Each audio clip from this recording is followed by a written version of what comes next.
Hey, Mike, how are you? I'm doing swell, Bob. How are you doing?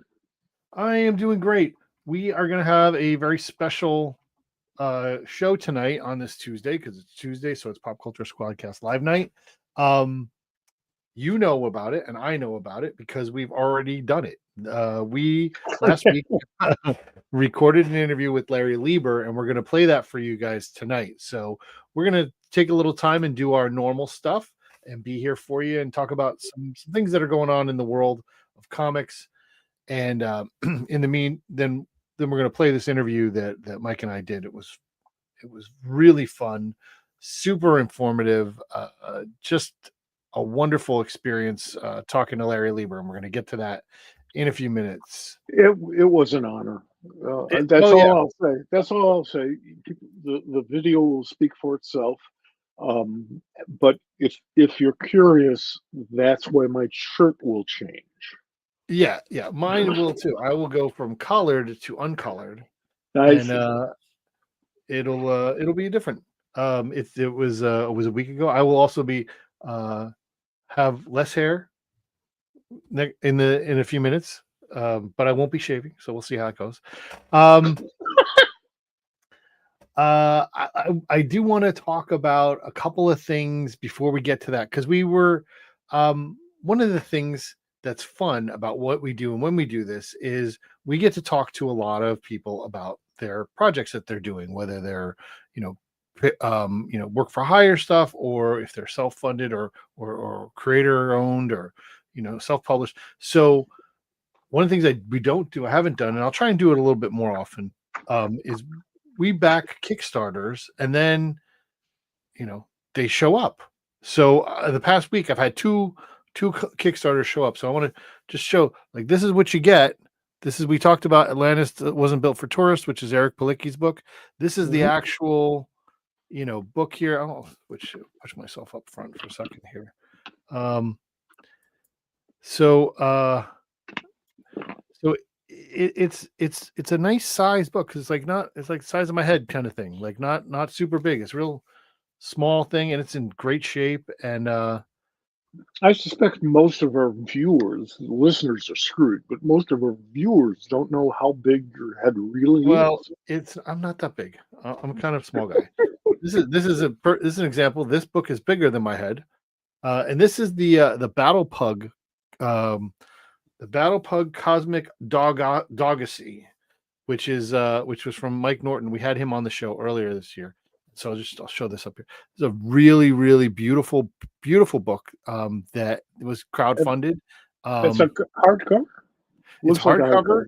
Cool. hardcover with a spot gloss and matte background.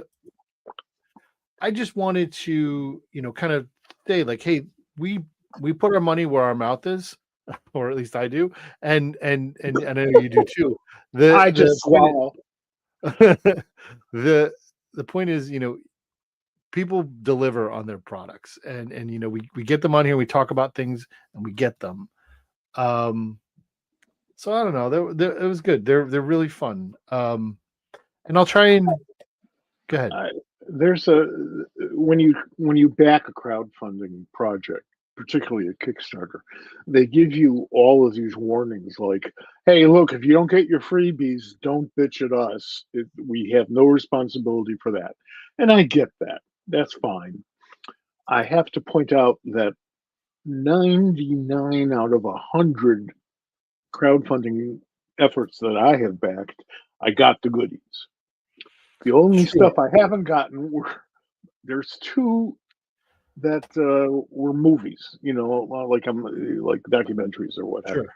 And I haven't gotten those, which is a shame because I like documentaries. But the rest, all the comic stuff, you get it.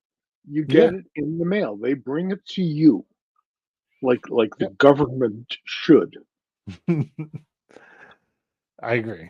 Um, I wanted to bring up um, two Kickstarters that are kind of related to previous shows we've done. If you're not watching our shows, first of all, how are you watching this one? But wherever you're watching it, make sure you subscribe or follow or like or whatever it is you're doing. right where you are. If you're on YouTube and you're watching us there, and you subscribe, you'll get notified when we go live. Also, whenever we do something on social media, there's a little button sends it to the YouTube channel where you can click notify me, and you'll get notified for that. We'd really like for you guys to be able to see this, but if you haven't seen what I'm about to talk about, you can go back on our YouTube channel into the podcast category for the Pop Culture Squadcast Live and watch previous episodes. They're all there. And a couple of weeks ago, we had we'll do this one first. Last week, we had David Booher on. He was talking about the Kickstarter that was going to launch. Well, it launched yesterday, and I wanted to kind of mention it here. Hold on. I can't do that. Why can't I do that? Oh, okay. Because computers are not your friends. No, I was just doing something weird. All right, I got it. So, Moloch the Damned, a whiskey-soaked queer horror comic, is currently funding on Kickstarter. It's almost about halfway there after a day. He's not asking for a whole heck of a lot, but you get some really cool stuff. You get to see the cover now. We can actually see the cover. Oh yeah. And some there's the variant covers are in here too, which are really really cool. And this is the full cover of the Trish Forstner cover. Who is Mo Malik, right? So you hit it on the head where it was who is Roger Rabbit. Yeah, that one was pretty easy to guess. Sure. But anyway, this book piece. I really like the piece. Yeah, it's a great book. They do have some preview pages in there. Fantastic designs, great different styles that are all thrown together in one spot. It's got this great feel for it. We're big fans of this book. I am, at least. I think you guys will enjoy it. So please consider backing this book. I'll put all the links in the comments section of this episode, and you'll see where everything is. We have plenty of time to do that. So if you're watching or listening, go to this, go check out Mo Malik the Damned, which is on Kickstarter right now by David Booher, and it's just really really excellent. I had a good time with his episode. Again, it was last week, so you can go back and watch the previous episode to this podcast, and you can see us talk about it and a whole bunch of other really excellent things. This is true. Rewatching old broadcasts, old squadcasts, is a wonderful thing because we now have a record for the lawsuits. Of course. So that book was there. There's one other Kickstarter that's currently going on that we want to talk about, and then I want to get into something else that I think is really important. Smut Volume 1. So we had Wells Thompson on a couple of weeks ago, 3 or 3 weeks ago, and we were talking about his Ringo Award winning, because it now says on the page Ringo Award winner, Smut. This is the collected edition of the 3 issues that he's crowdfunding. It's already almost met, I think it's met its goal, but he's got plenty of time to go. This is a great collection for this particular story, which I think is one of his most interesting. It's kind of slice of life, LGBTQ story. There's lots of different stretch goals that he's got out there. I'm sure he's going to, knock them out. Again, this came out yesterday. So Smut Volume 1, which is not. I want to have a quick conversation with you about this. This is an adult story about relationships. Some of those relationships have sex in them. This is not purely it's not purely a sexual story, right? It's not just about drawing people having sex, right? It's not a nookie fest, folks. Right. And it's good, and it's an interesting concept. Like I saw something earlier today, and I'll take this out. The links for these will be on the comments, and we want you to do that. Um, and and uh, and well, before I get to that, I will say this that Antimatter is going to be open for late pledges on Kickstarter. So when that happens, and we have a show, we will let you know as well. So thanks for that, Dean. And Dean will probably have a brand new Kickstarter program about an hour and a half after that one closes. Yeah, Because sounds nobody's half as good at doing this as Dean. sure. There's some discussion I saw today earlier about the definition of pornography and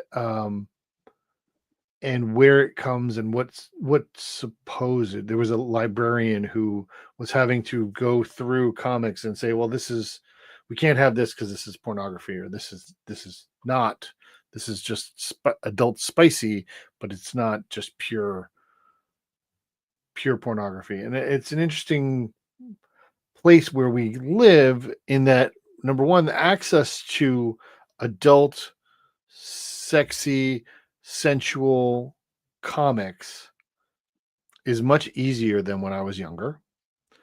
There's a lot more of it, I think, too, which I think is also a good thing. A hell of a lot more, but Well, not as much as during. there was plenty of it. We just wasn't getting printed. Yeah, well, good point. Yeah, the backs of a lot of artwork there, a lot of original artwork from the 60s and 70s can be Right. quite revealing. It's just easier to print stuff today and get things published. But I think it's important. It's an important aspect of humanity. There's nothing wrong with without saying, there's nothing wrong with adults having intimate time. Look, Anyway. there hasn't been, a more peculiar word in my mind than pornography. Because pornography changes, the definition of pornography changes from person to person. Sure. And from place to place and from time to time. And it's all bullshit. Pornography doesn't exist except for moral prudes who should be keeping it to themselves. I don't want my child to.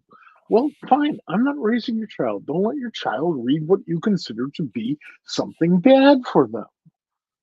I wouldn't let my 9-year-old read Mein Kampf. I would let my 17-year-old read Mein Kampf. That to me is pornography, I guess, but I don't think the word deserves to exist. Yeah. All right. So the last thing that I want to talk about, because we have Larry Lieber, we have this in the can. We're gonna play this interview for you in just a minute. But I had one other thing, but I'll save it for next week. We will be here next week. We have some stuff that we're gonna talk about. We are still working on a guest, and then when we do, check our socials. We'll tell you what it is. If we don't have a guest, who it is. Well, what it is would be a computer or a robot, or we have an interview with Herbie from Fantastic Four. You don't know. I don't know. I don't know. That's right. So who it is, we will let you know. So the one thing I wanted to talk about, and this just came up today, and I kind of knew it was coming, but there's a GoFund. We talked about crowdfunding, and this industry is, it's not easy. It's not easy for anybody. It's not easy for the publishers. It's not easy for the creative talent. It's not easy for the staff. It's not easy for the retailers. And so one of our great retailers is having some difficulty, and we want to make sure that we spread the word and see what we can do to help out. Books with Pictures is a comic shop in Portland, run by Katie Pride, and they need some help. They're looking for some money to help kind of bring their get their bills under control. They've run into lots of problems over the past few years. They've used a lot of credit to get there. Um, they set a goal of $42,000, which is the magical amount that would get the shop current on all of their accounts and get us out of the final hole digging mode. It's really difficult when you're in that situation. We've all, had tough times in our situations. This is a really great store. It is. I think it won the Retailer Eisner Award a couple of years ago. I'm pretty sure of that. Um, And the there's store is also in ground zero of today's comic book publishing universe. Yeah, So much absolutely. is happening and has been happening in Portland that anything that will help support the community, let alone a good comic book store, is vital. It's vital to the continuation of our art form. Yeah. Um, as I said, the link to that Kickstart to that GoFundMe is in the comments section. I'm, I always enjoy. I've never been to Portland. When I go to Portland, I plan on going to Books with Pictures. So some of you need to fix that so Yes, that it's there when I get there. Um, absolutely. so like there's a little bit of a, So if you selfishness. want to send Bob to Portland, Yeah. follow Which the I link. listen, there's a plenty of things to do in Portland. There's plenty of people I would like to go see in Portland. Yes, I It have a is cousin who wants to be a comic book artist who lives in Portland. well, there you go. I didn't even know. I didn't until about 2 years ago, Okay. actually. So all those things we talked about are all in the comment section right now. Wherever you're watching this, again, like, follow, and subscribe. Um, we will be back again next week, and it's Tuesday nights. I do want to let you know over the next month we're gonna kind of talk about the year. We're getting to it's almost Thanksgiving. Next week is Thanksgiving, and we're going to talk about kind of closing out the year. I've already booked our first guest of 2026, and it's going to be a riot. So It's little baby. no, not a little baby. It's Oh, there's a lot of murder and violence and hilarity and in the book that we're going to be talking about with the folks that we're going to be talking about, and it's going to be multiple folks. aha. So Well, nothing beats funny violence. funny violence is a lot of that. We're gonna have fun. So like I said, we've booked our first guest of next year. I have some other people already booked for next year too. But we're gonna get a couple of people out. I think we're gonna get a few people on before the end of the year. We're looking at having a year-end gab fest as we did last year with a bunch of our friends and talking about the year. So make sure you're here every Tuesday night because we will be here.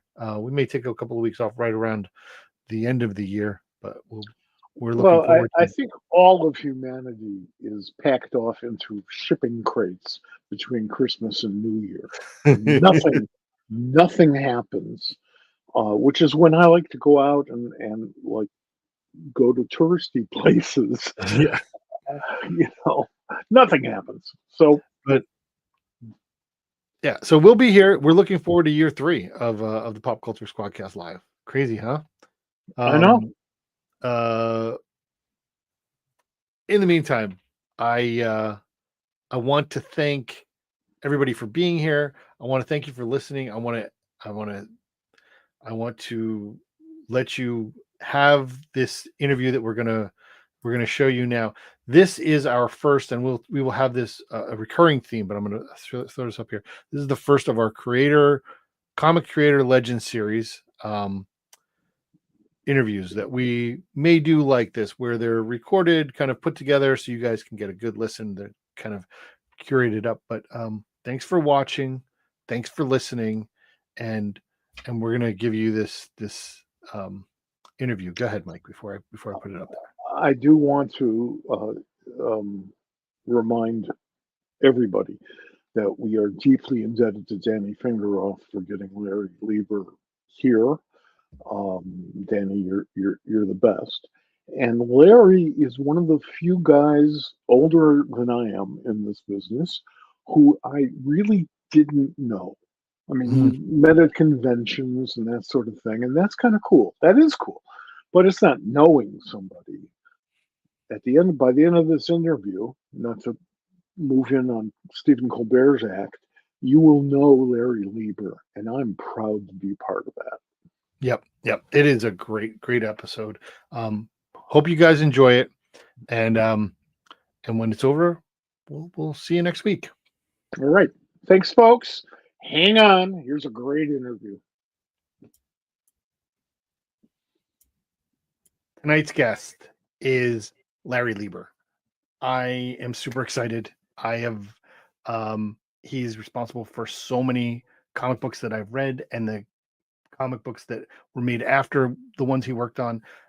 He is, a legend and in this industry, and I've never met him. You have met him before. We've been at various Century conventions, and we've chatted there, but I've not had the privilege of an extended conversation with Larry, and I am really up for this because Larry is one of the greats. Well, we're going to talk to him in about 2 seconds, but after the intro plays and stuff. However, we're going to talk first about his brand new prose novel that has just come out earlier this year. The first time at 94 years old, he has written a prose novel called Chirps, and we're going to talk about that. And I can't wait any longer. We're going to bring in Larry Lieber.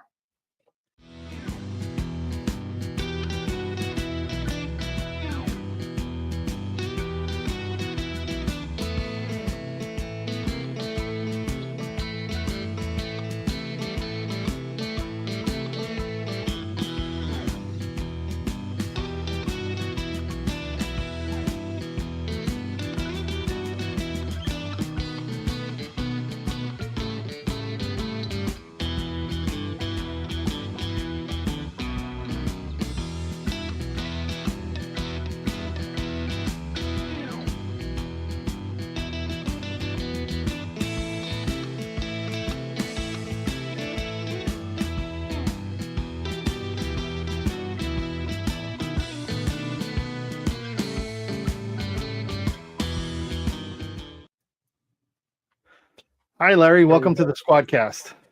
Hi, I'm happy to be here. Well, it's great to see you, Larry. It's, without 4 million other fans around your table. Well, thank you. I want to talk very first, and we'll probably talk about it again. But let's talk about Chirps, this novel that you've created, that you've written. It's about a parakeet named Chirps, who is super intelligent and can talk, and is all of the things that you can imagine would go on with that. Where did this idea come from for you?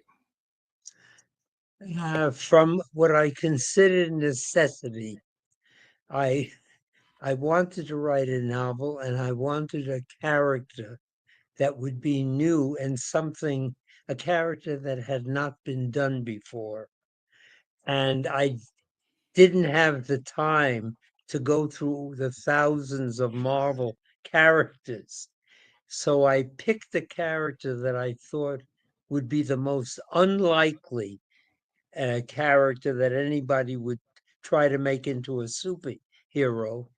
And I took that as a challenge. And that's why I picked it. I figured nobody would have written about this guy, but this little parakeet before I did. So that was what brought him into. Also, years ago, I had a parakeet, so I knew a little something about him. Well, that's but that didn't matter much, really.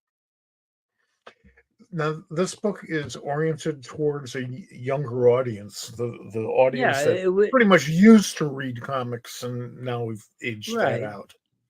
I would say young adults, but I think adults would like it too.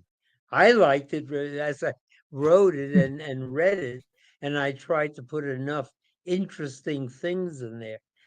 It kept slipping into things beyond just writing for entertainment and kids.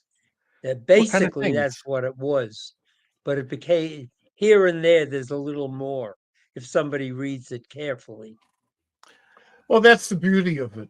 You know, you get to write on two levels. You know, so as Yes. long as you don't, as long as you don't chase away the younger audience, you can throw in a few things for the No, older people. no, no, it's not that difficult to follow.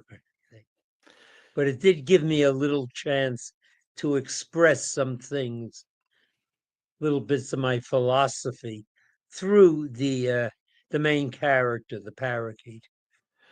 Did you find it easier writing prose than writing comics? Do you feel like you were able to you expressed more of yourself in this book than you did as you wrote comics, you know, in your Well, earlier days? I expressed more of myself, but it wasn't easier. Um, when I wrote comics, I was also an artist, Mm-hmm. and I drew comics. The last 32 years that I was working, I was drawing the Spider-Man newspaper strip, the dailies, Monday through Saturday. So I mean, basically, I had been an artist, and you can lean on the artwork if you're writing a comic strip.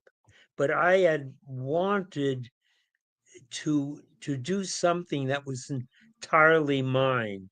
And most of the time that I worked in comics, if I was drawing, it was from somebody else's story. And if I was writing, somebody else would draw my story. So I never produced a product, or won't say never. I seldom produced a product that was entirely mine.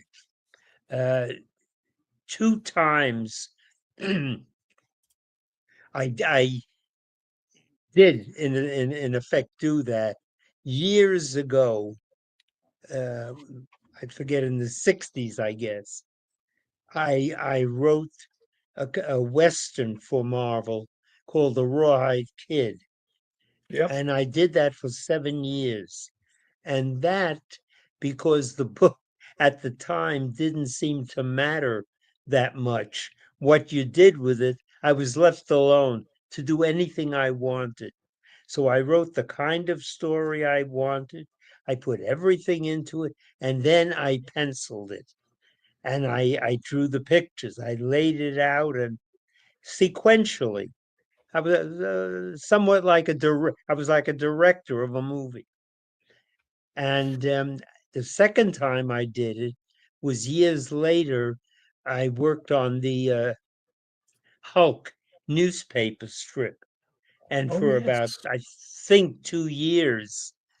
At the beginning, I didn't. My brother, Stan Lee, was writing it and I was drawing it. But after a while, he gave it up and he said I could take over the writing. And that I really enjoyed, doing the Hulk. And I wrote the stories and I penciled it.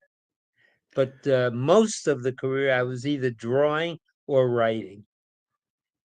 And But here, what I enjoy about a novel is it's all mine. It's I didn't want anybody else to touch it. I was very jealous about it after all those years, and I and you figured should whether be. yeah, good, bad, or indifferent, at least it's That's right. mine. That's right. And That's right. yeah, that was how I felt. And even with editing, I didn't want to, and I was putting conditions on it. If somebody wanted to publish it, they wanted to edit it. All I could think is, look, if somebody does a painting in a gallery, it's being sold, You don't walk in there and say, "Oh, I like a painting, but I'd like a little more green over here and a little less yellow here. And could you move the figure Hey, take it or leave it, Well, that's what I figured the novel would be. It's a question of take it or leave it. Do you think that So, all of your time in comics made yes, you a more visual prose writer? definitely. I didn't realize it until when I had written it. I sent a copy through an email before it was, put on paper. And the fellow was to a friend, and the man read it, and he said, "Oh, I like your story, and it's almost like watching a movie. I can picture the scenes." So I said, "Well, I was an artist, and I do think sequentially." So I realized that if there was a kind of writing I was doing, it was like that. I have a sense of the visual. So in the book, Chirps is this parakeet, but he does have a companion. Emma is the character, right? Am I right? Well, yes. Emma is my sort of my heroine, Sure. and she's only 12 years old, and I just did it I guess instinctively. I made her up. She's a little genius, Mhm. and she's bright. She's athletic, and she's the heroine in the story. And there's an interaction there when she meets Chirps. Chirps was a bird in Australia, and he was different from the other parakeets in that he had a special marking on his little breast of a blotch with a star in the center of it. And because he was different, the other birds sort of looked down upon him, as people or as the tribe often does to those who are different. But one person who's the villain, one of the villains, I have a couple of them, uh, a guy over in Australia, his name is Rafferty, and I describe him as being almost simian. He's short but very powerful and wears a slicker.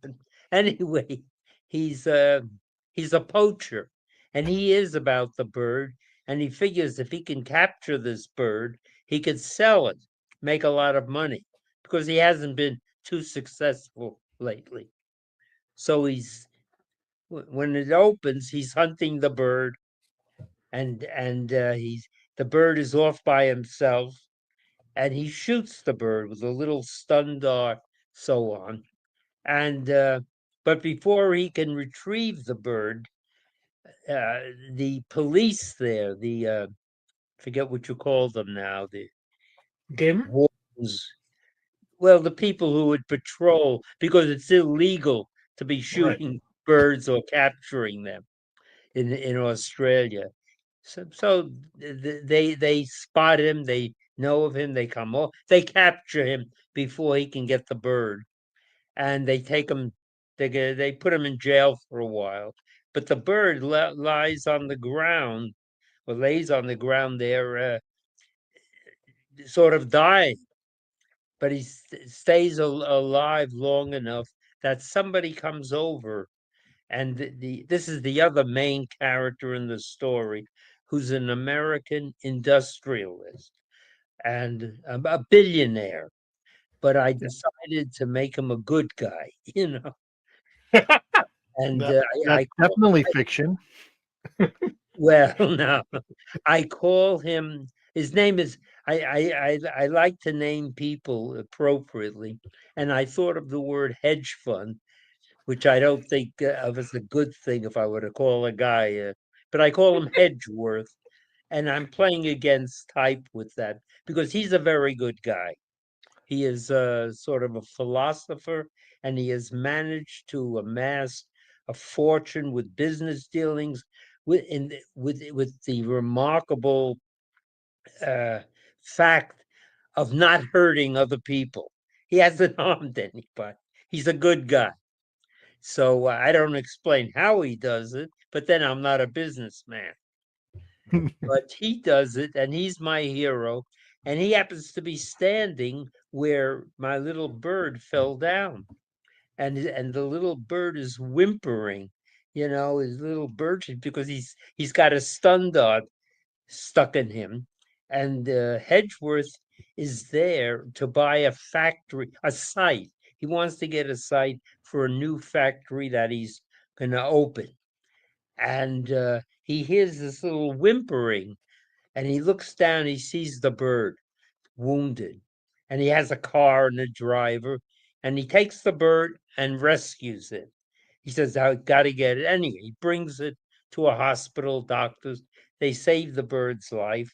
And because he's so rich and influential, and he has a desire to bond with the bird. There's something about this little bird, maybe his helplessness.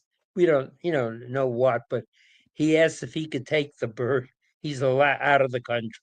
They allow him to, and he brings the bird to America. And Hedgeworth lives up in Glen Cove, and he has two sisters. He's never married. He's 65 years old, and a tall, nice looking man. I sort of thought of a Gregory Peck type when I wrote him. And he has these two sisters. One is something out of I don't know, an old novel. Her name is Letitia, and her personality and character are like the name implies. She's not nice, ruthless, and austere, that guy. And the other sister is somewhat ditzy. Her name is Daphne. And Daphne is divorced and has two sons, both worthless. One son does nothing but eat, and the other son is always scheming, and he never schemes successfully. His schemes fail. But and in that atmosphere in this home, Hedgeworth is bringing the bird into it, and the bird enters, and it goes on from there.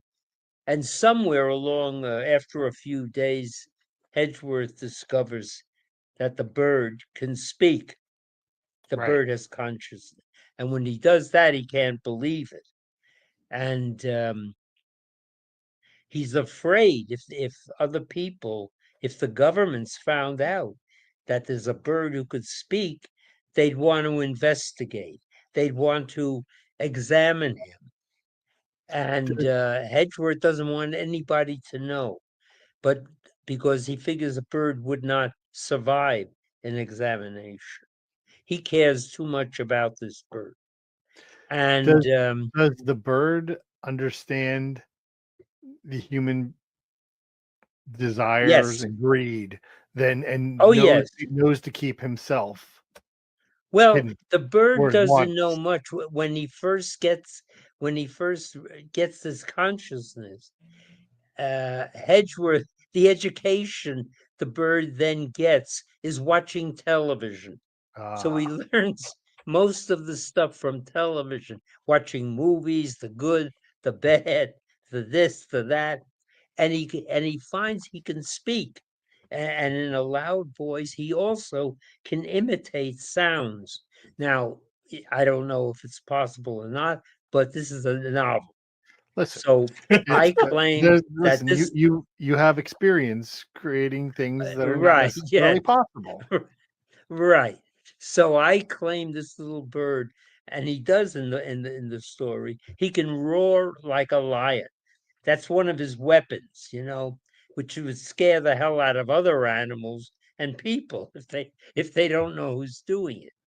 So he does that, and later on, it becomes knowledge of what he of this bird who can speak. He not only speaks, but as one of the characters says, the damn thing sounds like he came from Harvard. I mean, he's intelligent. He's very bright. He can converse with anyone. And so Hedgeworth decides he wants to protect the bird. And he goes out, and I don't want to tell the whole story here Right. because Let's there's no. leave something But so people but can go buy this.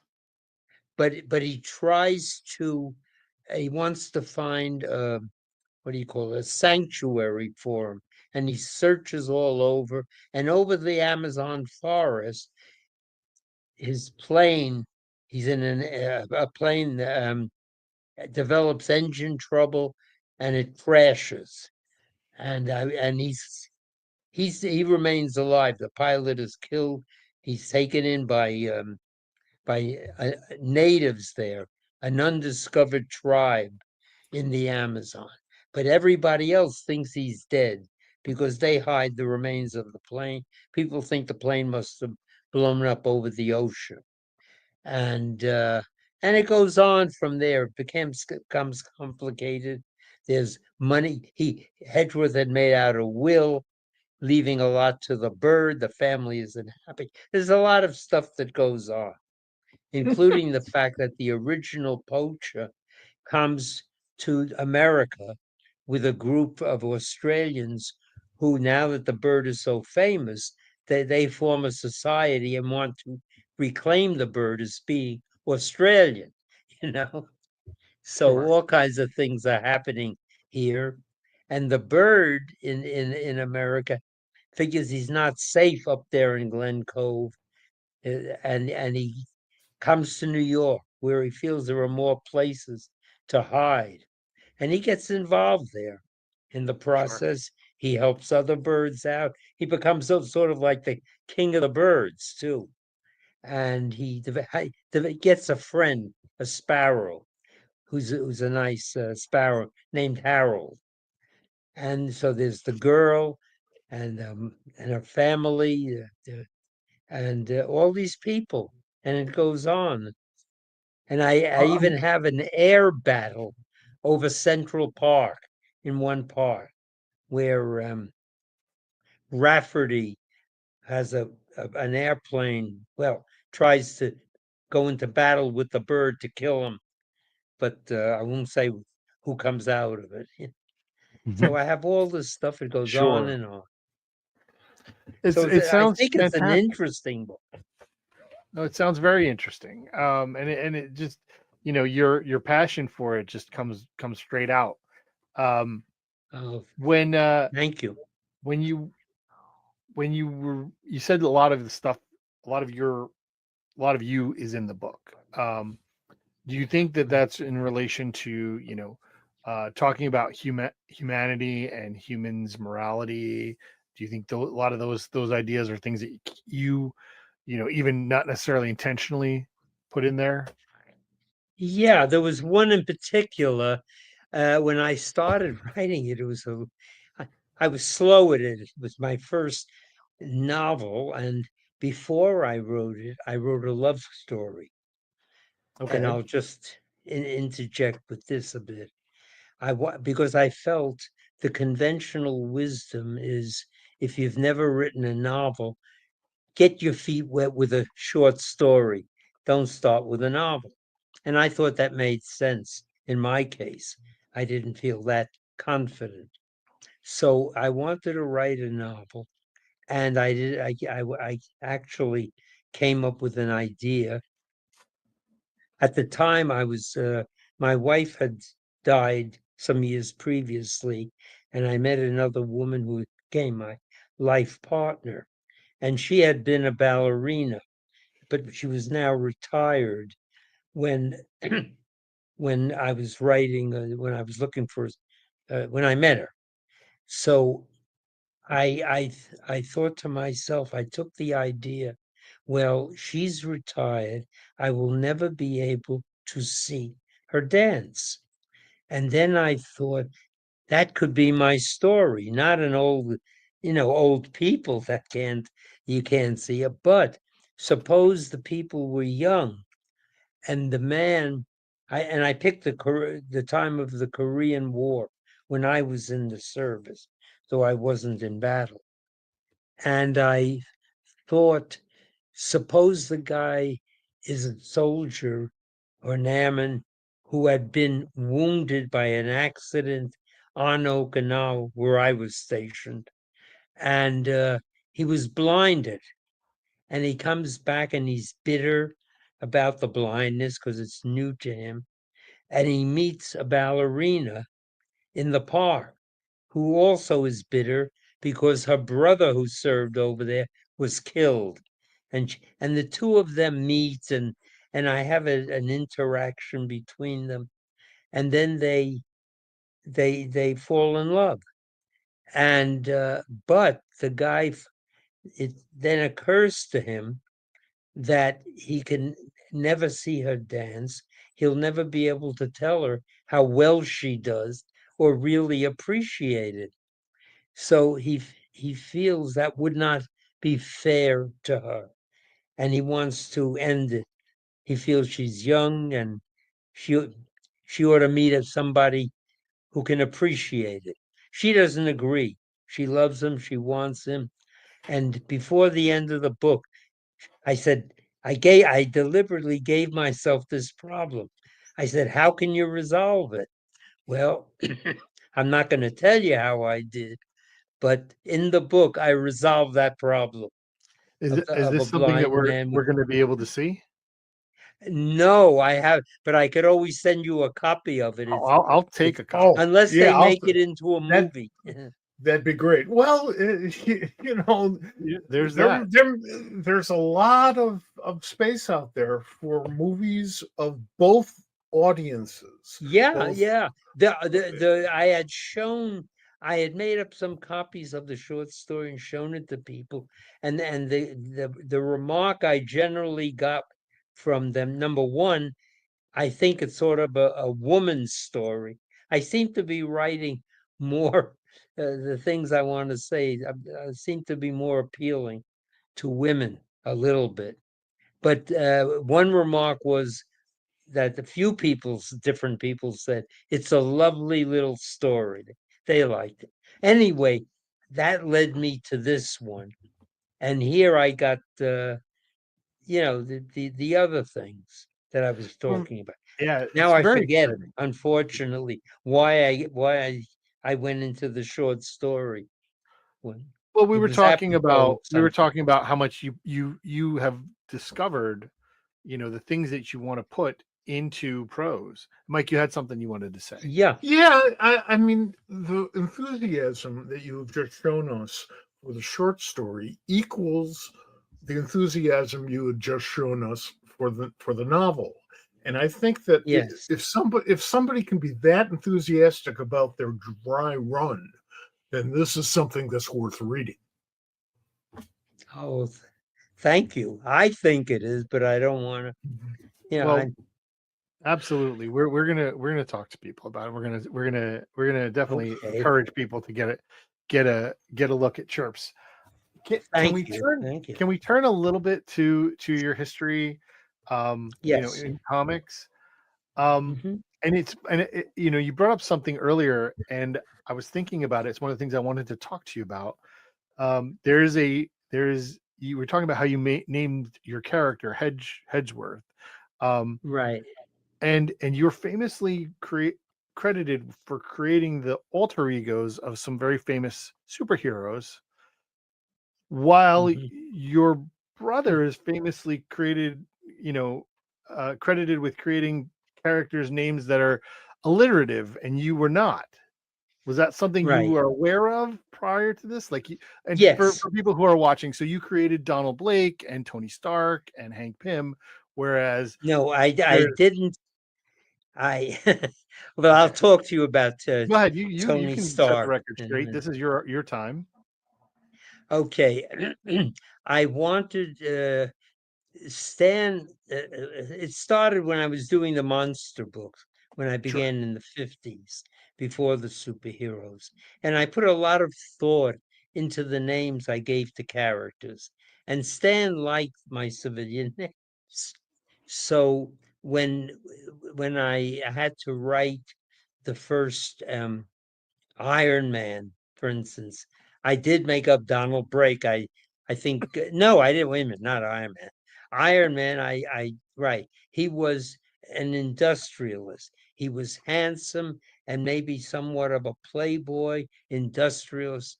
So I pictured what kind of a name would fit him. Now I thought I came up with Anthony Stark. And I like that name, Anthony Stark.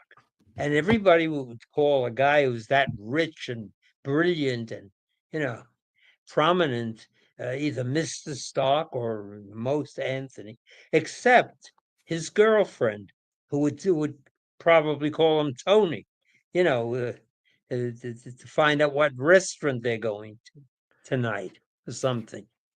But when the movie came out, and I saw that he was called, there was no Anthony, he was being called Tony Stark. I winced every time it was said because I thought Tony is a name for the guy who's fixing your car in the garage. You know, you call up, hey, Tony, is my car ready? Yeah, you'll have it 4 o'clock. I mean, it's not the name of a guy worth $1 zillion, at least to me. So I objected to that, but there was nothing I could do about it. And You know, the second name I objected to was, oh yeah, the Ant-Man. Ant-Man, I made up the name, and I used to get these names. I say I made it up. I might find the first name someplace and the second name. I used to look at the back of the the Merriam-Webster Collegiate Dictionary. And in the back, they have geographical places, a whole list of them. And they also have biographical names. So I would look through these two places, the two sections. I don't know where, but one of them had a scientist, Pym, an English scientist. I thought, gee, that would be great for the guy who becomes Ant-Man. He's a scientist. And a scientist, I think the name Henry belongs to a scientist. And again, when the movie came out, he's being called Hank Pym. So Like I I'll feel grant about you that. Hank. I Huh? always like to call him Henry. Yeah, Yeah, I do. That's and why I and named him that. and there's this, like, so Jan calls him Hank. Okay, I think, and there was a point where it came, but he was, it was, I always kind of felt like Hank just didn't feel right for him. But I agree with you on that. But again, it's interesting. well, Go ahead, Mike. the name Anthony. I want to get back to that for a second. All There right, I love was where this goes. there was a TV show in the late 50s, I think, an anthology show called The Millionaire. And the idea behind the show was that this man would just take anybody that he could find. They'd do a little research and they would give him a check for $1 million. That's back when $1 million was worth something. And the guy's name, the guy who gave them the money, the check, on behalf of the millionaire was, or billionaire, I guess, was named Michael J. Anthony. And he was a very formal person, very, very well dressed. And when your Anthony Stark debuted, that was, I suspect that the reruns of The Millionaire were still on television. So I knew the guy and I knew the name, and it made perfect sense to me. Of course, look at him.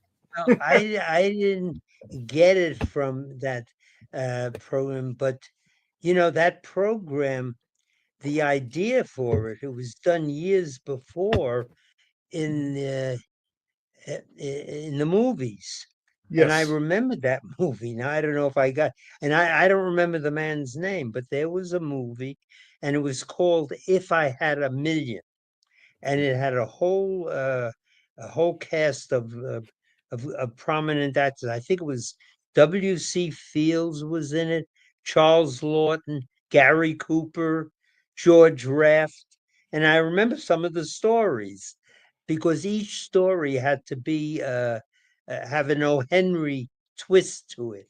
Right. And it was the guy, I could still remember the mansion, and he was upstairs, and his family thought he was dying, and they were gathered around downstairs, and he wasn't going to die. I mean, he didn't like his family. They weren't nice, and they were all waiting. I remember there was a little kid that goes and puts on a record called "I'll Be Glad When You're Dead, You Rascal You." It was the Oh, song yes. of at the time. Yes. So they were upstairs, and he had his lawyer there. Anyway, he said, "I'll just go through the phone book and pick a name out and give my money away. I won't give it to my relatives." So there must have been about 4 or 5 stories. Um, I remember, one. One was one of my favorites was, no, Charles Lawton played. It was worked in an insurance office, and he gets a telegram saying that he's got $1 million. He doesn't say anything. He gets up, and in insurance, it's a huge room with 1 million desks, and he walks along past all the desks to the door. Then he goes to another. Then he goes to the assistant to the president, and he keeps going higher and higher up until he finally comes to the president, opens the door, and gives him, I don't want to do it here, with his tongue out, gives him a Bronx cheer, what we call, and then walks away. That's the only thing in the movie, in that segment. And it was very good. But But years that one, later, then they made the television.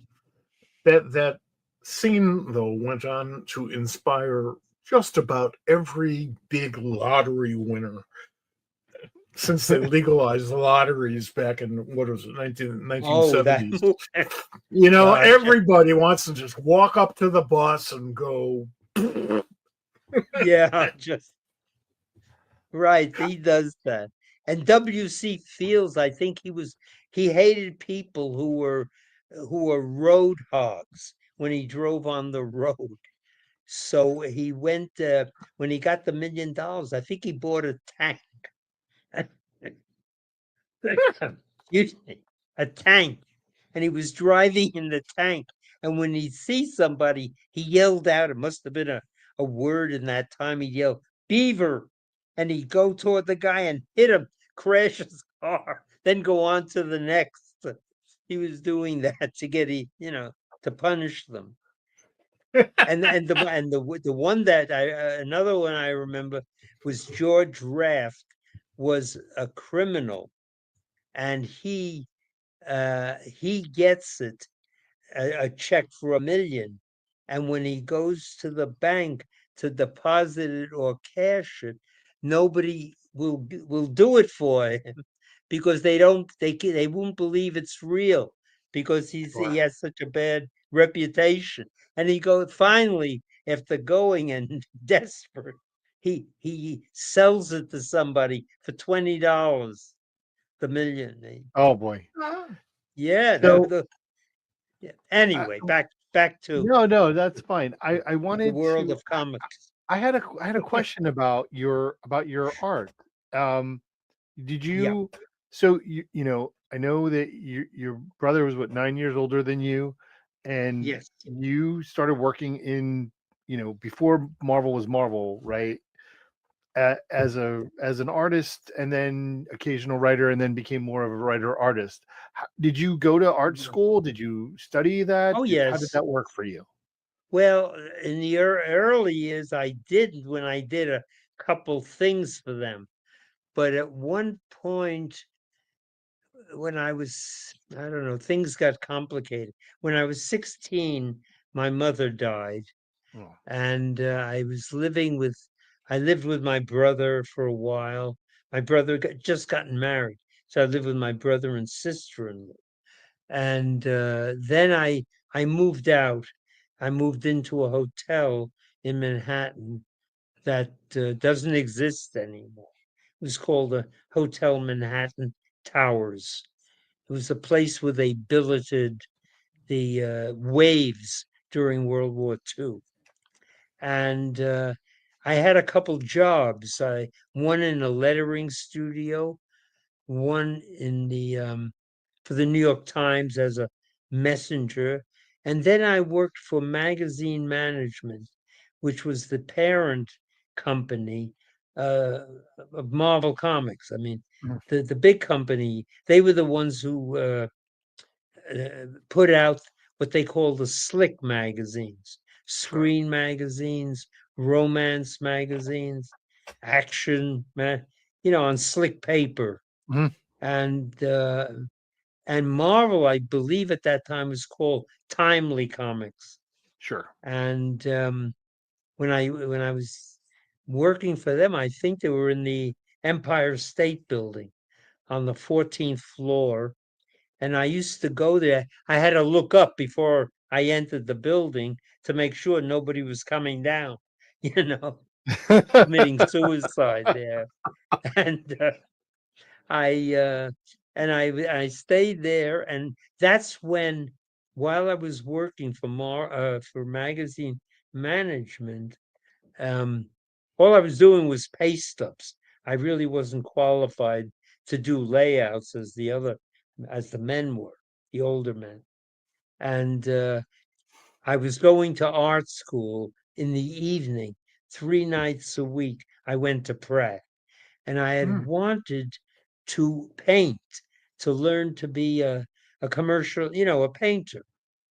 I figured that maybe I could do comics, and if I were earning enough money and I could study, I could move on to being an illustrator.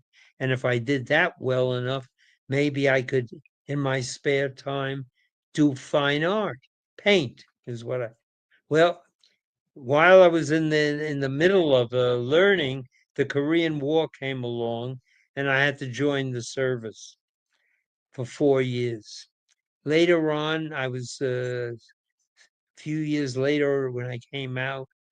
After I was out, I was going to the Art Students League to learn to paint and draw and better and paint, and I had to quit there too to earn a living.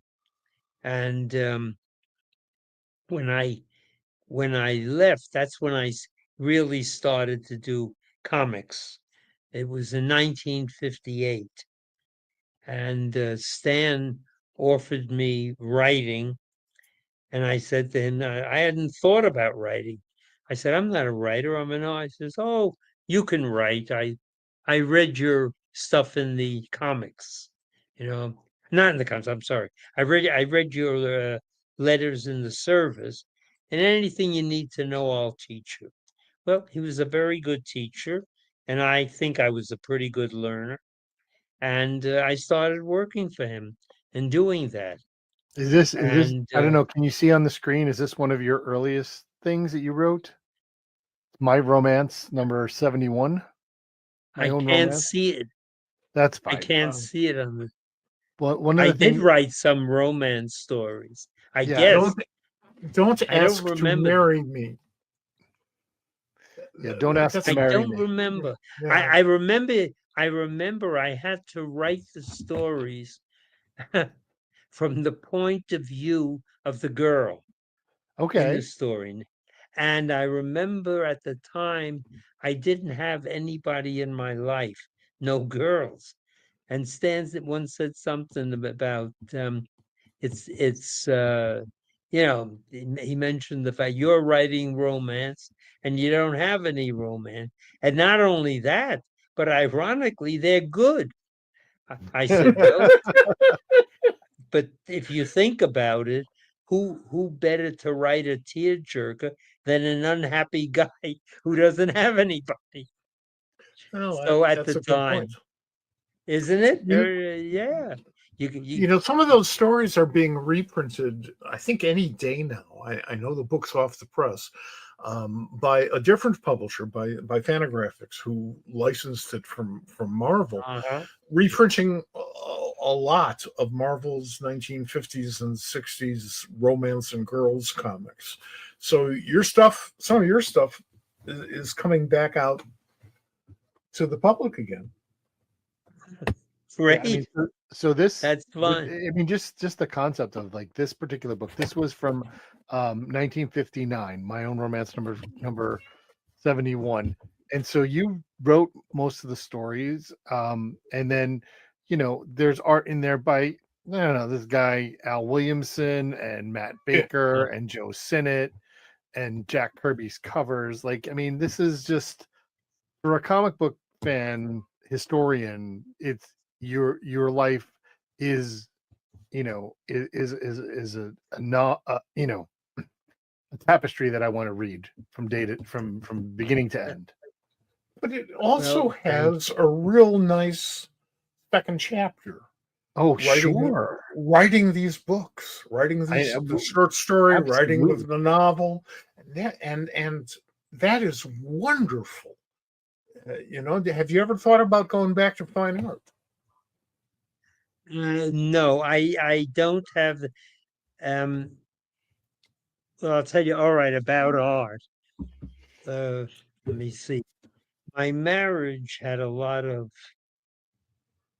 illness in it. My wife was ill most of the marriage, and I don't have to go into that. But after she passed away, I wanted to. I felt the need to express more about relationship, about her. Oh, incidentally, no, there's one thing I don't want to leave out. Since you're talking about painting and art, my wife was a painter, Oh, and wow. she taught art. She was an art teacher, and she had graduated from Cornell, the Department of what do you call it? Can't think of it. Putting up buildings and architecture. Architecture, yeah. She was the second highest, a salutatorian, I think, and she was also a painter. Well, when she was here, she was ill. She painted in the house, and I have the paintings here. And so, in a way, while I didn't paint, I haven't. I've done it through her. So If you can't do it yourself, you can do it through a person for whom you feel love and who That's loves right. you. It gets so That's there's that wonderful. satisfaction. But when That is she died, that is a wonderful story, Larry. That is a wonderful well, story. I guess I felt that, and I felt also that what I wanted to express, I couldn't express even if I could paint at that time. But I could express it because I had been writing, so I knew something about words. I could express it if I wrote. And that's when I decided I wanted to write something, but not a comic, something more than a comic book to express things. And the chirps thing was not the fulfillment of it, but that was just to learn to see how to do it. And since then, I'm trying to write a story that would express more my feelings. I'm kind of groping a bit because we all live in a world that's so tumultuous and things changing. And now with this AI business where going on, it's a bewildering world. And It is. I'm trying to express with what I have, something to hang on to. For the one thing I have going for me to offer is the amount of years I've survived. So one of the things I wanted to talk about, we talked a little bit more about your career. I mean, one of the you were part of the bullpen, so you wrote a bunch of stuff. For Stan while you were there, and you did a lot of art. You mentioned Mhm. Rawhide Kid, um, and then at one point you worked for Atlas Comics. You left Marvel, went to Oh, yeah. Atlas.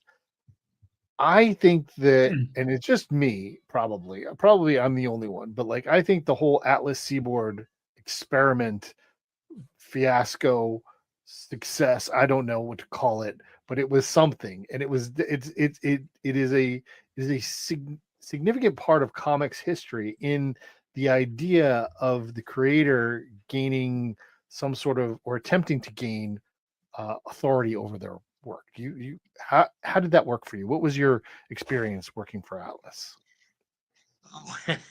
And I'm going to put up on the Well, screen. I'm going to put up on the screen one of your covers that you did there. And I don't know that you can see it, but this is you. This is no, your pencils and Wally Wood's. I can't see anything It's except okay. me. It's okay. It's the cover to the Destructor #1. Oh, okay. I don't remember the Atlas story. Oh, it was. I went there because Martin Goodman Sure. started the company, Right. and at the time I And he was was a having. relation. Is that right? Oh yeah, Martin Goodman was married to my cousin Jean, Okay. and I lived with them for a year and a half, and I was very close to them after my mother died. Jean Goodman had been very kind to me, and we had a rapport between us. And Martin happened to like me too, like my company.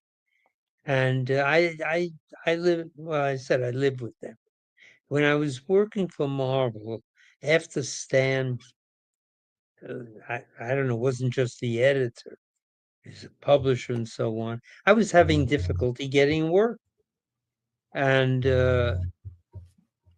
it was a problem. So when Martin Goodman formed this company and asked me, would you come over and be an editor? I figured I'd have a steady income, and all right, it would be nice. Now he invited somebody else over, whom you know of, Jeff Groven. Hmm. You must know that. Sure. Oh yeah. Okay. And he invited him. Now Jeff had come from the world of black and white books, I think Warren Publications, Right. Hmm. and he knew all about them. I came from color comics. I didn't know, that was my expertise.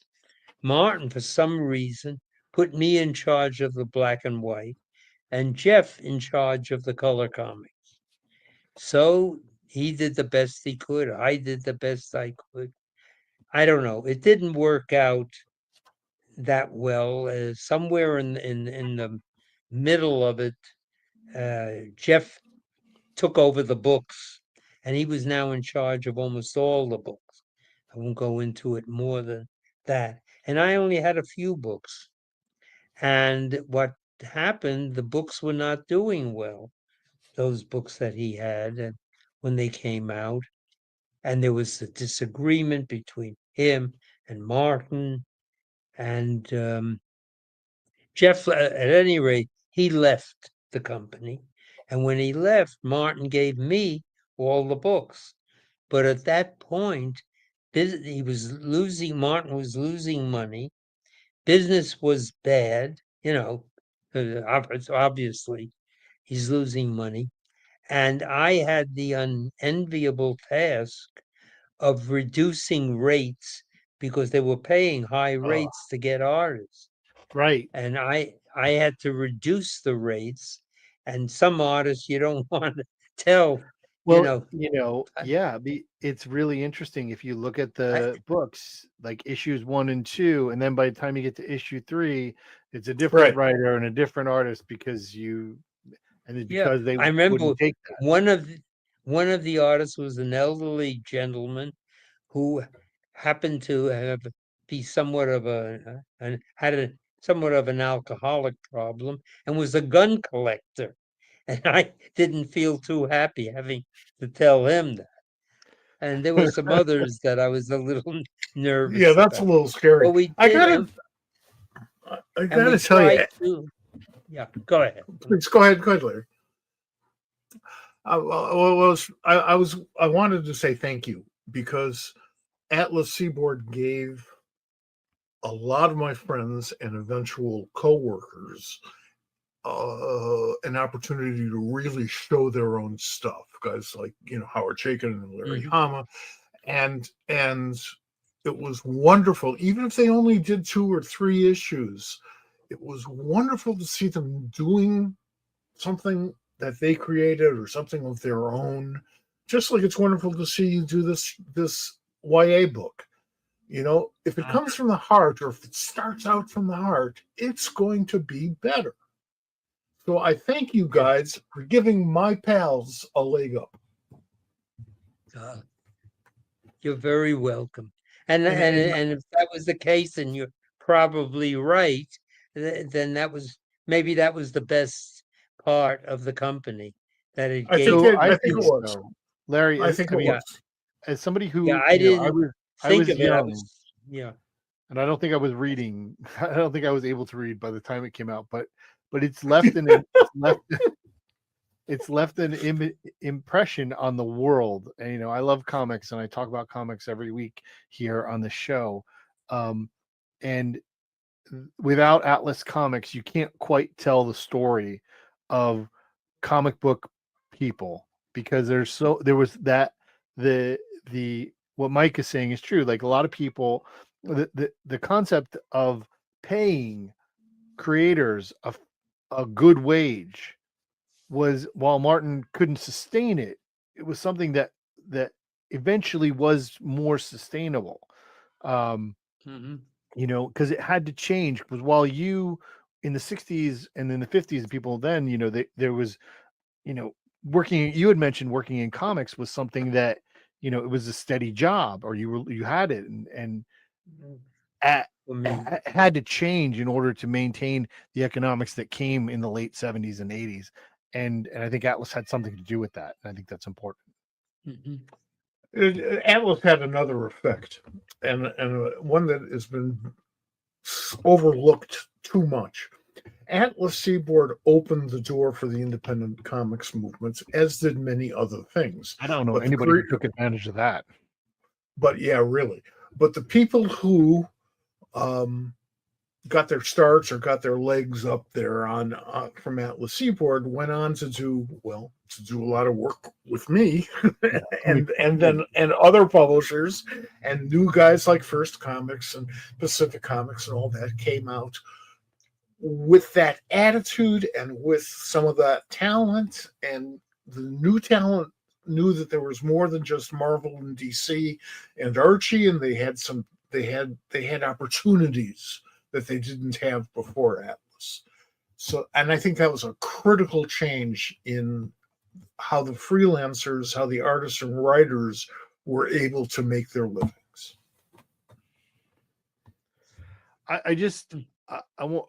I want to come back to one more thing, and we're gonna come back to Chirps one more time.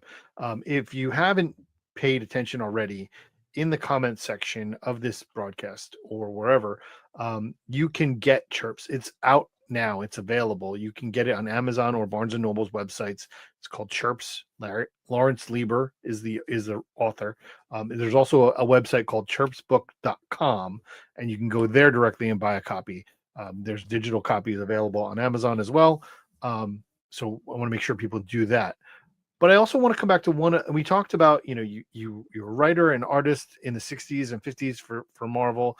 Did a lot of stuff that's really, really important. Your importance in terms of, some of the big superheroes that we know from Marvel was there. And then we talked about Atlas, and we talked about the work that you did on Spider-Man and the Hulk in the 80s when you were doing the deals. But there's another piece in there that I think is really important. And when you came back to Marvel, you worked at the Marvel UK office. You hired this wacky guy named Danny to be your assistant at some point.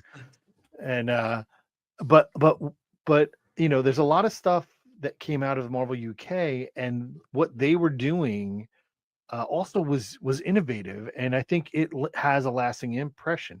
What was that experience like, working with British writers and artists and publishing over in there? Did you get to travel often to that? No, I once because I was on staff, Right. I got a vacation. You know, so I went with well, we weren't married yet. We were going together. The woman would be my wife, Eileen, and we went to Europe. And I traveled. We went to England and then France. And in England, I traveled up to the offices of Marvel and saw them. I don't remember that much of it, but working on the stuff, it was reprints that were going out there, Sure. and I had to accommodate, myself to the editors, the people in England. Um, I don't really remember that. I do remember that I like Captain Britain Yeah. because at one time it was drawn by John Buscema, and I regarded John as the greatest drawer I ever knew. You know, so I enjoyed looking at his work and getting it out. But a lot of it is just I've seen this same cover over and over. I think it's Captain Britain #1, Yeah. That which you drew? I drew. Yeah, that's Yeah, on I the screen think I right drew now. it. That it says you listen, you I signed it. don't I see don't it, whether you drew it or I, not, you signed it. but then I drew it. I wouldn't have signed it otherwise. But Ah, so it was. I liked being in an office, and I liked was certainly working with Danny, and there were a couple other people, Bob Budiansky, and I think maybe those were the only two that I recall, but Danny especially. And since then, I've come to know Danny more, which is more satisfying and gratifying. we Uh, um we do appreciate this conversation. It's been amazing. I want to let's come back to chirps and let's talk about that just a little bit more before we okay, end. Um y- you how long did it take for you to from the time you said this is the idea and I want to go ahead and write it. several years. Okay. I've always been a slow writer, but I here want I to was feeling my way, and I didn't know. I didn't write it the conventional way, which would be to figure out the whole plot and break it down and you know do it like that. I I had read that some writers, I forget who it was. So I think some female writer or woman writer said she just wrote a story and she wrote the characters and let the characters take her where they wanted to. They led her. And I sort of did that with chirps. I okay. started off with a premise, a bird, he's going to have a special power. The only power I could think of that would be ridiculous would be the power to think. I I figured a member of the parrot family, I'm not that far from speaking. I mean, parrots speak. Sure. They can mimic and speak. So I stayed within there, and then I let it take me as I was writing what would be next. Oh, the one thing I didn't say about my feeling entering into it at the time I started, people were talking about this. What was it? The red-tailed hawk? Wasn't it Pall Mall? Do you remember that? Way back, a hawk well, I don't know. Are you you folks in New York or not? Sure. But Yeah, I in do New, remember that. Yeah. okay, in New York on Fifth Avenue, I believe, Oh, they right. found you remember that? And I'm and familiar with and the I think it story. was Mary Tyler Moore rushed in to save the hawk and do something.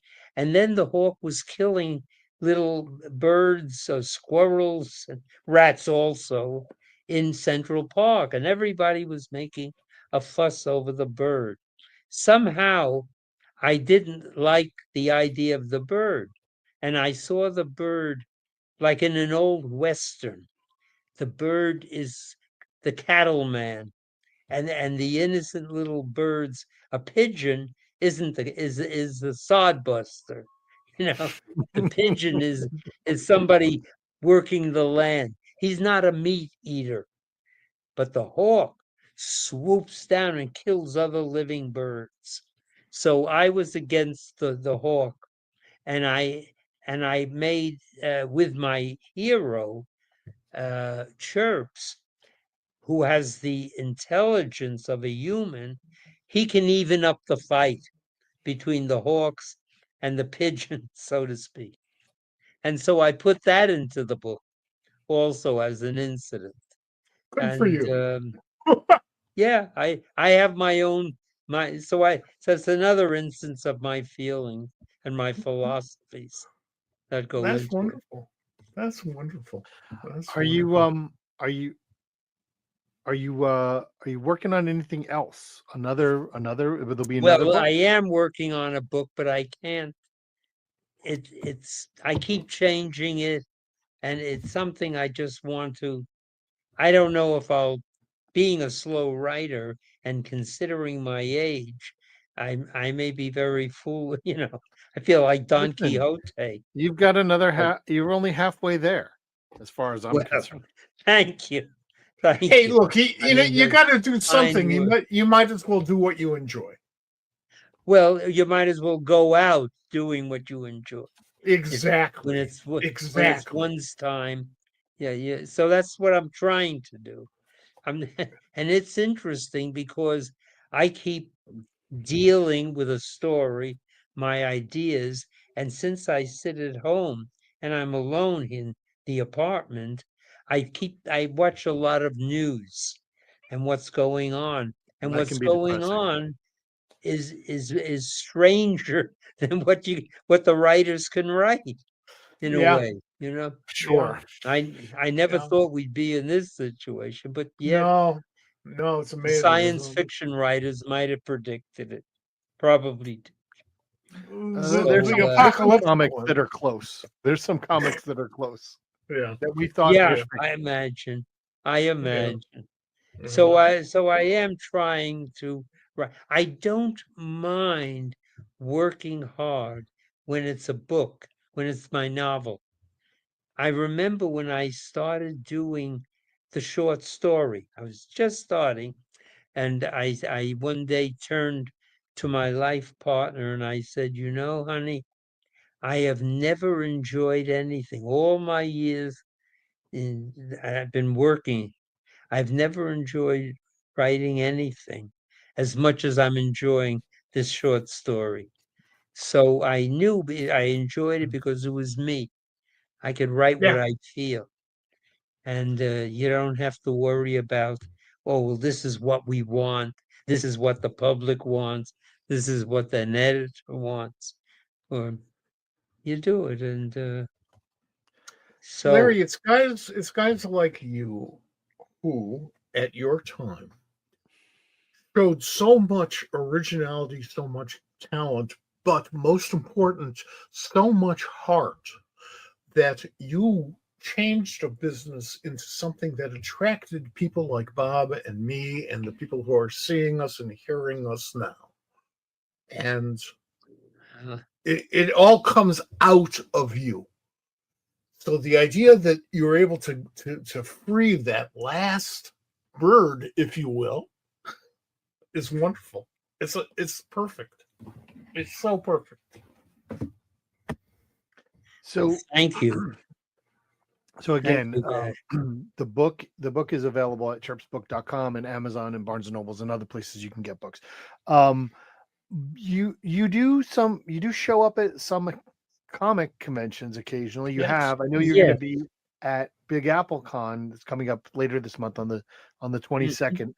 Will you have copies of the book there? I believe so.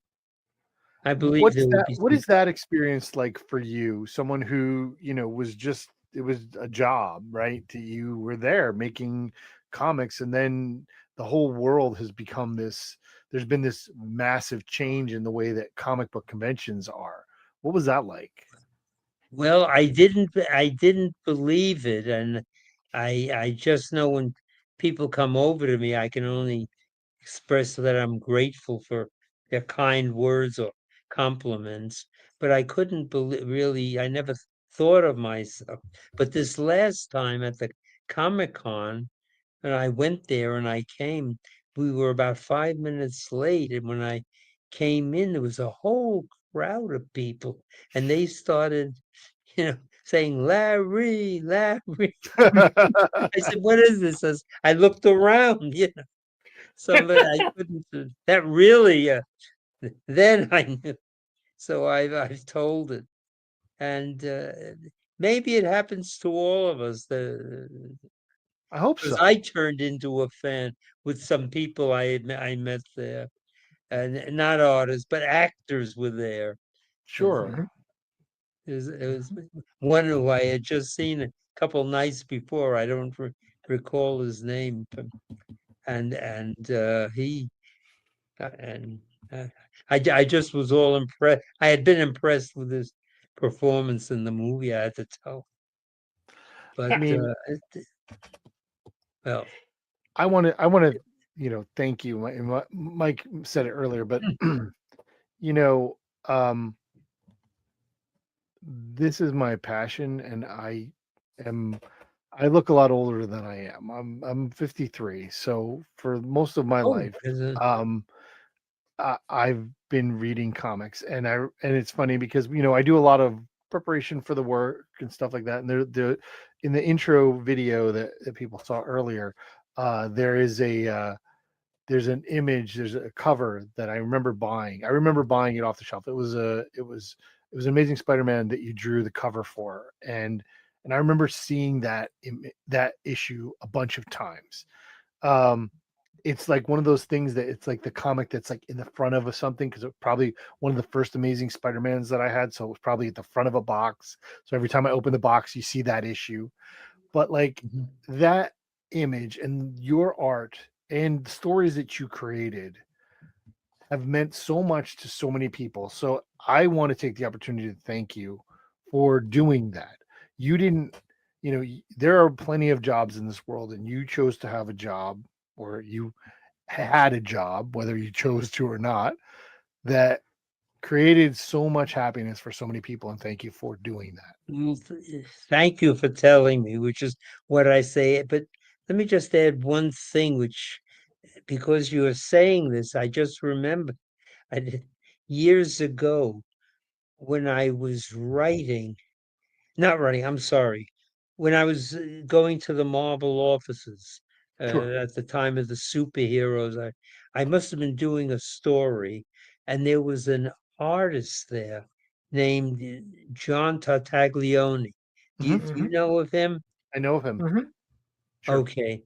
And he was inking my stuff, Yep. and A he lot of it. said something one day which I didn't quite understand. I didn't know what I walked by his desk there. We were talking, and he said, your drawing has a warmth to it.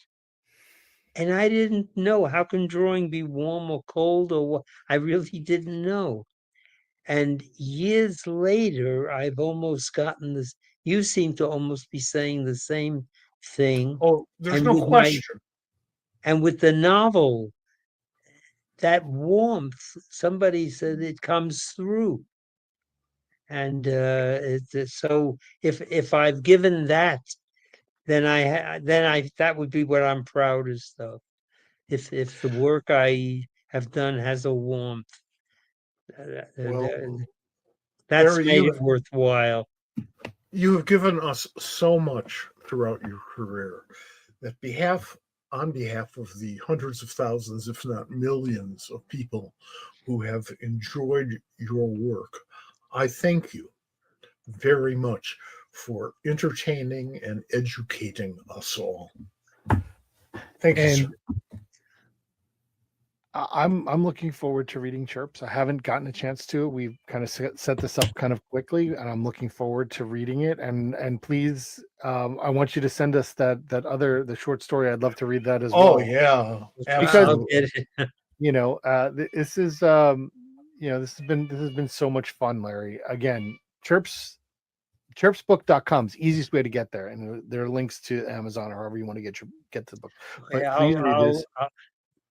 And you're going to be at, again, Big Apple Con on November 22nd. So if you're going to that show, go ahead and go see Larry. You can get a copy of the book there. You can see him, maybe get an autograph. This is the Big Apple show, just in case people aren't aware, is in New York, which is sometimes referred to as the Big Apple, but nobody knows why. Well, I'm sorry. That's like should be. I feel that's common knowledge. Nope. I fear. Never. See, I went to journalism school. You never assume. Larry, thanks so much for doing this. You're very welcome. Thank you. You've both been very kind, and I really appreciate it. Thank you. Well, thank you very much. Thanks, Larry. Okay.